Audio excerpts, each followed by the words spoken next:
There's a reason our students walk into the IELTS writing test knowing they'll get a band 8 or 9. They follow a system that works for any question, even if you don't know much about the topic. So I'm going to show you that exact process today, the structures they use, and how you can use it to write high-scoring essays every single time. So without further ado, let's get into it. Okay, so what we're going to cover is how to understand the actual question and how to answer the question. Very, very important. We're going to talk a lot about structure, how to develop your sentences and develop your paragraphs, and then give you a complete step-by-step framework for how to answer any question. So I've been teaching IELTS Writing Task 2 for 20 years, and I have identified some common problems that we see again and again with students who are struggling. And once students fix these problems, they get a band 7, 8, or 9. So let's look at the first problem, which is misunderstanding the question. So about 25% of your total mark for Task 2 will be how you respond to the question. In other words, did you actually answer the question or not? So if you don't answer the question, it is impossible for you to get a 7, 8, or 9. Many people, the first big issue is they think they're answering the question, or they don't think that this is a problem. And when we look at their essays, it is very clear that not only have they misunderstood the question, but they haven't actually answered the question on the paper. So the first big problem is just taking the wrong approach by looking at keywords and then writing everything that you know about that keyword. So if you see something about the environment or you see something about education, you just vomit all your ideas onto the page. You don't really think about answering the specific question. You're just writing everything you know about that general topic. That is the opposite of what you should do. And the second big problem is not really understanding that there are 5 different types of question. There are opinion questions, discussion questions, problem and solution, advantages and disadvantages, and then what we call 2-part questions. Each of these questions asks you to do different things. For example, problem and solution is asking you to give a problem and a solution. That is very different from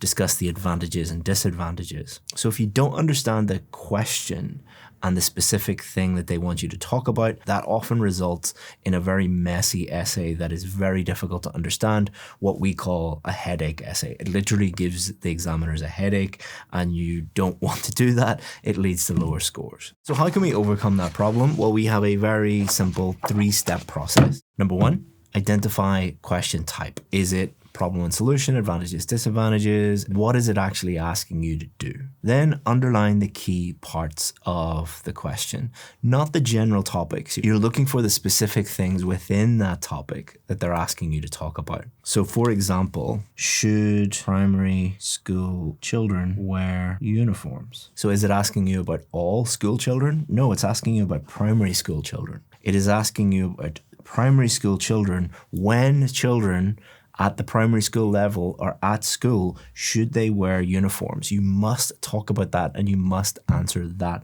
specific question. And then you would decide your approach. And there's really only 2 answers to this: yes or no. For this particular question, it is asking you a direct question. So you would pick one, let's say yes, and then you would give your reasons, and then you would give an example. You would plan all of this out before you start writing, and then you will have answered the question by default. It is impossible, if you follow that system, to not answer the question. So that brings us to problem number 2, which is essay structure. Why do people get a high score normally for reading, quite a high score for listening, and quite a high score for speaking, but then a much lower score for writing? Why is that? Well, if you think about your whole life, how many hours of English have you listened to? Even if you grew up in a non-English speaking country, you have probably heard and seen, read English for many hundreds or even thousands of hours in your total life. How many hours have you spent writing essays in English? It's probably, for most people, less than 1 hour. So if you were playing sport, if you played tennis for 1,000 hours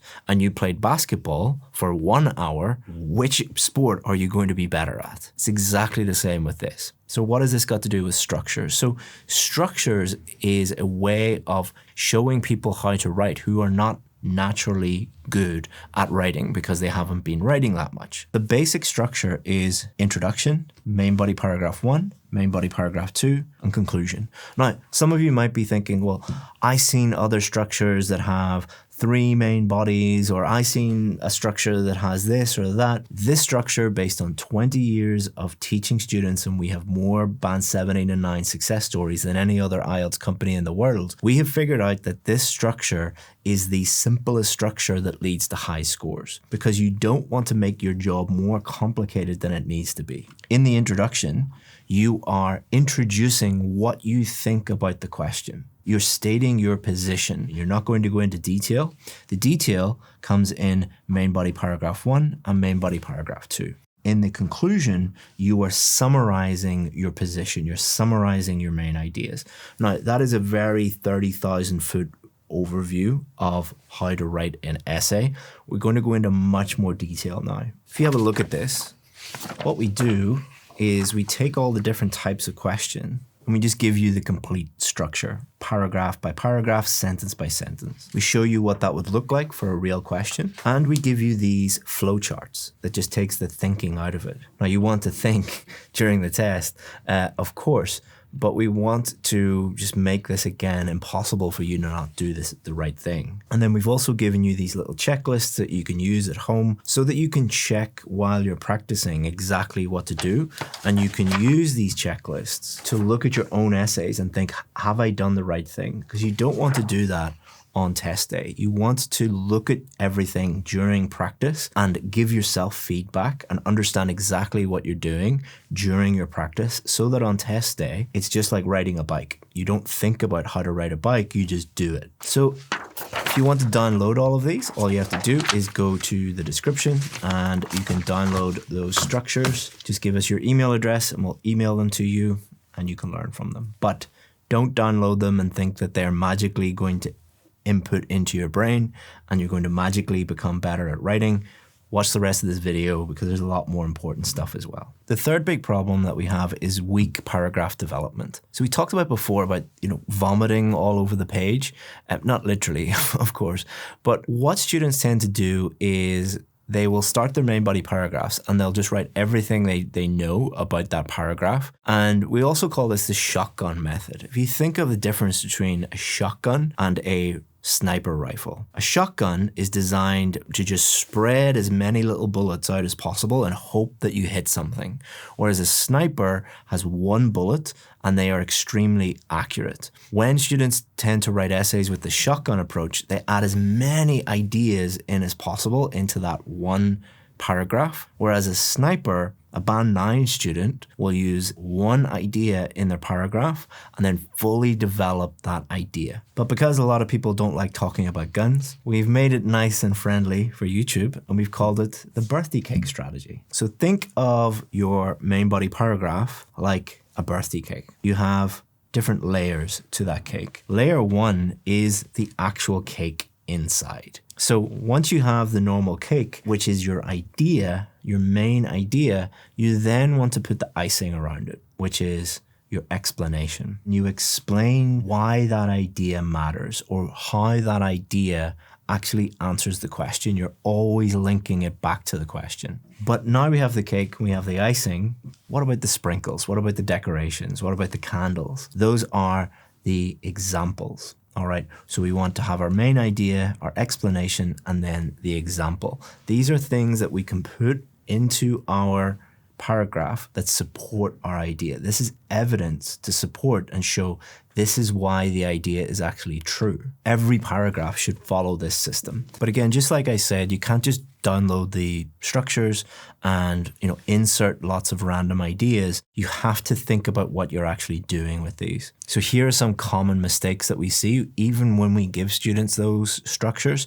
Number one is just jumping too quickly to the next idea. So not developing your main ideas with explanations and examples. Second big problem that we see is irrelevant examples. So just because the example is related to the main topic doesn't mean it's related to the actual main idea that it is supporting. So think about this like a chain. The example needs to link to that explanation and the main idea. It should all form a nice chain. Multiple ideas, we've already talked about this, so just like trying to put as many ideas in as possible or not putting any explanations in it at all. Now, how will you know if you're making these mistakes? Well, you can use the checklist, but what I would really recommend is getting feedback from a real examiner. It doesn't have to be us, but if you do use someone, they're going to be able to look at your essay and point out exactly what is wrong with it and show you what to do. If you want that service from us, you have two options. You can just jump into the VIP course. There's a link in the description. It's 10% off, where you will get 5 writing corrections from ex-examiners one-on-one, plus everything else in the VIP course. Or if you don't want to jump into the VIP course immediately, what we do when you join the VIP course, we look at your essay and we look at all of your progress so far in the IELTS test, and we create a study plan and give you feedback on that first essay, showing you exactly what your weaknesses are. You can get that again, go to the description, find that there, and you can join at a much cheaper price than joining the VIP course. So let's get you into our step-by-step system. So this system, if you follow it, you're going to dramatically improve your essays. Step 1, read the question carefully. What is the question actually asking me? And what do they want me to do? What type of question is it? Once you've understood what the question is asking you and the question type, you can move on to step 3, which is 2 main ideas. You don't have to think of 10, 12, 13, 14 different ideas. Just for that particular question, what are 2 of the simplest, most straightforward ideas that actually answer the question? You don't lose marks for having simple ideas. By simplifying your ideas, your whole essay is going to be easier to write and easier to understand. Those are 2 very good things. Step 4, write your introduction. First thing you're going to do is look at the question and you're going to paraphrase it. You're going to write it in your own words. So you're going to change some of the words. And this demonstrates to the examiner that you know how to paraphrase. Just be careful with grammar and vocabulary here. It is better to use simple synonyms and simpler language that is correct than to try and show off and make a bunch of mistakes. Then you are going to state your answer. So it depends on the type of question. If it's asking you for your opinion, you're going to say, for example, I agree for these 2 reasons. These are your 2 main ideas.